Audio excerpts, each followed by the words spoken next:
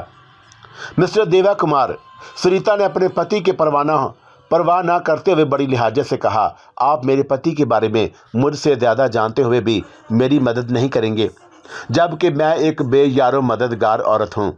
میری مجبوری اور پریشانی آپ کے سامنے ہے۔ میں بیچ منجدار میں ہوں، حالات کے تھپیڑے کی ضد میں ہوں، ایک بدمعاش کے رحم و کرم پر ہوں۔ سریتا نے مجھے عجیب الجھن اور تذبذب میں ڈال دیا تھا، اور مجھے اس بات سے انکار نہیں کہ میں اس بات کا برملا اعتراف کرنے کو تیار ہوں کہ حسین عورت، جوان عورت، پرکشش اور جاذبے سے بھری اور پسند کی عورت میری بہت بڑی کمزوری ہے۔